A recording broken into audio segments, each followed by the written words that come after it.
Hi everyone, Rachel Williamson, running great stores and retail with Rachel. Today's topic is all about district managers and what your district manager visit should look like during both peak and non-peak times of the year. It changes. So if you are a district manager or if you're a store manager who is working towards being an area manager or a district manager, this video is for you. I want to start first with preparation before the store visit. It's important to pull out the comments, the notes, the direction you provided at the last visit so that you know what you need to follow up on. Trust but verify. If you don't follow up, your manager is soon going to learn that they don't really need to worry about doing what you guys talked about because you're not going to follow up on it anyway. So very important to follow up. The next piece that I want to talk about is just talking to the store manager in advance of the visit, the day before, the week before, making sure they know that you're coming, making sure they know the purpose of the visit, and asking if there's any challenges or anything they're expecting on the day you're coming to visit that you should be aware of. Why do we do this? We do it to build trust. We're not looking for a gotcha situation. It's eyes wide open, right? It's retail. The flu may have run through their store and they're short staffed for the day. You may in fact need to be able to help on the sales floor to ensure customers have a great experience. So I just want to remind us all that checking in advance is just a great way for them to see that we are supportive of them and we want to be able to be prepared to respond, react however we need to. I like coming to the store a little bit before it opens. You can walk the store, walk the back room, walk the fitting rooms if it's appropriate or if it's applicable to your brand, and just get a sense of what shape the store is in. Even if you see something really bad, let the store manager get their store open. Don't jump all over, oh, this is so bad or what have you. Yeah, I'm talking a little bit from experience here. As a young DM back in the day, I used to do just that. And it really didn't help anybody. It stressed out the store manager. And when the day was done, there was plenty of time to really have those conversations. The goal again is for the store manager to lead this visit. That means they need to be sharing what is going on in response to your poignant questions. So as an example, asking them,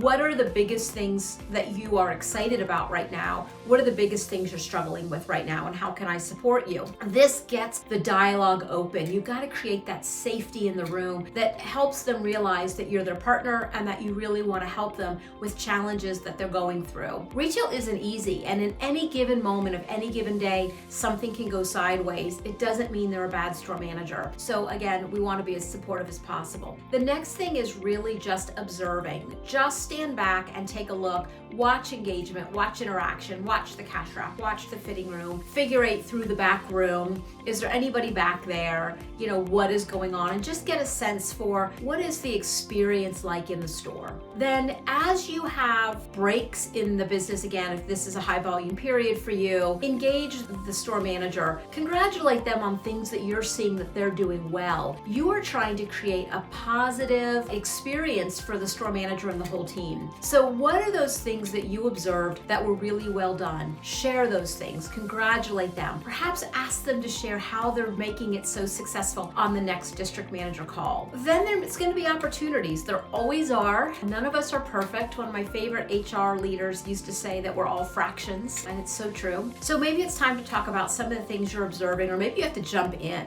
Maybe there's things you're observing, customers not being cared for, they're not being waited on, people are leaving without buying, etc. And you're just seeing some opportunities. Talk to the store manager, make sure they're in a good place, and just say, listen, I need to give you some feedback. Are you in a good place for that? More than likely they'll say sure. And if they say no, say, listen, I'm in this together with you, so let's get through all this, but I want to help you be as successful as possible. And so we need to talk about a few things, okay? And then they're gonna more than likely be fine. What we don't want is people to burst into tears on the sales floor, to go storming out of the store. We can't control other people's behavior. We can control our own as district managers, which means we have got to be empathetic and we've got to be creating and sharing in a way that is receivable by someone without sending them over the edge. Again, if they get overwhelmed and if they start to cry or what have you, we only control our own behavior, but let's behave in a way that tries to keep that from happening. Whether you spend 2 hours or 4 hours or a whole day in the store, as you continue to observe, provide feedback, etc., I want to make sure that you also find time to talk to each member of the team. It's really important that they see you as just a partner, that they're not intimidated by you, and that you're listening to them and that you care about them and you care about their career aspirations. You know, the new year is around the corner. It's almost 2025 and people are thinking about, what am I doing with my career? What am I doing with my life? So it's great if you can ask questions, answer questions, questions and just be really curious about them and how things are going with them. Want to encourage you to dig into the operations as well. If you are a cash business, I would encourage you to dig into the sales receipts from the prior days. I like to look at least a week and make sure everything is above board and there's nothing questionable going on. It's a trust but verify scenario. Oftentimes, some of the worst loss prevention issues I had were around the holidays, where people were desperate for money, trying to create a positive, happy holiday for their families, and they just made bad decisions. So it's important for your team to know you're always going to follow up on those things, not because you don't trust them, but because you care about them and because it's your job to make sure that everything is running the right way. That's another important component that I want to reiterate with you. Last but not least, it's important as you wrap up the visit to ask them what they learned from the visit, to ask them what they need from you, and to ask them what you should expect at your next visit. What are they going to get done and by when, to ensure that you're maximizing the potential of the store, the volume, the potential of the store team, and that you're supporting them appropriately. So I hope this video is helpful. I hope you had pen and paper out, go back and rewatch it, but this is really how to have successful store visits, which leads to engaged teams, which leads to happy customers and great volume coming out of your store. Best of luck to you.